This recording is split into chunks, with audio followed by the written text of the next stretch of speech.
एक होनहार लड़के को अपनी पढ़ाई के वक्त याद आता है कि हिंदुत्व अब खतरे में है। इंदिरा की नीतियों से परेशान लड़का अपनी पढ़ाई छोड़ने का मन बनाता है। साल 1975 दो काम एक साथ शुरू हुए। इस लड़के ने ग्रेजुएशन शुरू की और इंदिरा ने आपातकाल। जैसा कि ये लड़का चाहता था, इसकी पढ़ाई पर आपातकाल भारी पड़ गया। लड़का कूद गया रंगे भगवा यानी आरएसएस में और जुट गया मातृभूमि की सेवा में। जी हां, ये दास्तान है वजीर संघ मोहन राव मधुकर राव भागवत की।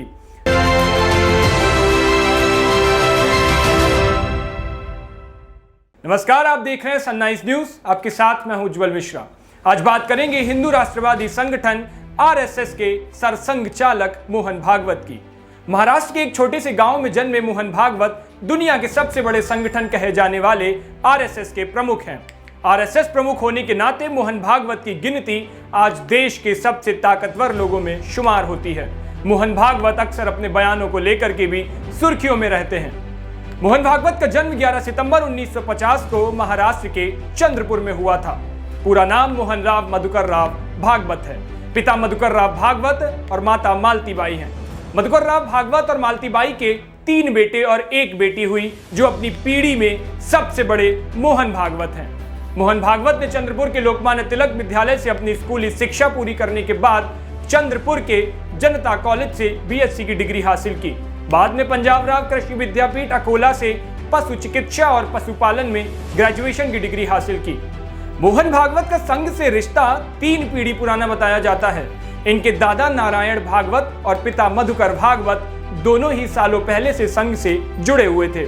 मधुकर भागवत ने गुजरात में कुछ साल आरएसएस के प्रचारक के तौर पर भी काम किया। कहा जाता है कि मधुकर भागवत ही वो शख्स थे जो लाल कृष्ण आडवाणी को संघ में लेकर आए। अब बात आते हैं फिर मोहन भागवत पर। पढ़ाई पूरी करने के बाद मोहन भागवत ने सरकारी नौकरी करनी शुरू कर दी थी। भागवत एनिमल हस्बेंड्री विभाग में बतौर वेटनरी ऑफिसर काम करने लगे थे। शुरुआत में पोस्टिंग चंद्रपुर में ही थी, लेकिन बाद में उनका तबादला 90 किलोमीटर दूर चमोर्शी कर दिया गया। इसी बीच एक ऐसा वाकया हुआ जिसने भागवत का संघ में जाने का रास्ता खोल दिया। साल 1974 में भागवत पोस्ट ग्रेजुएशन के लिए अकोला चले गए। उसी दौरान कुछ दिनों बाद 1975 में देश में इंदिरा गांधी ने आपातकाल लगा दिया। स्कूल कॉलेज बंद हो जाने के कारण भागवत ने अपनी पढ़ाई बीच में ही छोड़ दी और संघ के प्रचारक बन गए। आपातकाल के दौरान मोहन भागवत के माता पिता को जेल में डाल दिया गया था। ऐसे में आपातकाल के दौरान मोहन भागवत को अज्ञातवास में ही रहना पड़ा था। साल 1991 में मोहन भागवत आरएसएस के शारीरिक प्रशिक्षण कार्यक्रम में अखिल भारतीय प्रमुख बने।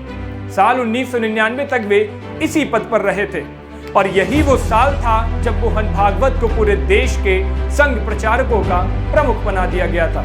साल 2000 में तत्कालीन संघ प्रमुख राजेंद्र सिंह और तत्कालीन सरकार्यवाहक एचवी शेषाद्री ने स्वास्थ्य कारणों से अपना पद छोड़ दिया, जिसके बाद एस सुदर्शन को संघ का नया प्रमुख और इस लड़के यानी मोहन भागवत को सरकार्यवाह बना दिया गया। इसके बाद 21 मार्च 2009 को एस सुदर्शन के पद छोड़ने के बाद मोहन भागवत को संघ का सबसे बड़ा पद सरसंघ चालक बना दिया गया। मोहन भागवत के परिवार में 2 भाई और 1 बहन है। इसके अलावा लोग अक्सर इंटरनेट पर सर्च करते हैं कि मोहन भागवत की पत्नी का नाम क्या है और मोहन भागवत की बेटी का नाम क्या है। तो यहाँ आपको जानकारी के लिए बता दें कि मोहन भागवत ने शादी नहीं की है और अभी तक वे कुंवारे हैं। आरएसएस की रणनीति भी यही कहती है और पॉलिसी भी यही कहती है कि अगर ऊपर तक के पद चाहिए होते हैं तो वहां पर शादी नहीं करनी होती है, आपको कुंवारा ही रहना होता है, यानी अपना तन मन और धन इसी संस्था को देना होता है। तो ये कहानी थी सरसंघ चालक मोहन भागवत की। फिलहाल के लिए इतना ही। और छोटी बड़ी खबरों के लिए सनराइज न्यूज को देखते रहिए। शुक्रिया।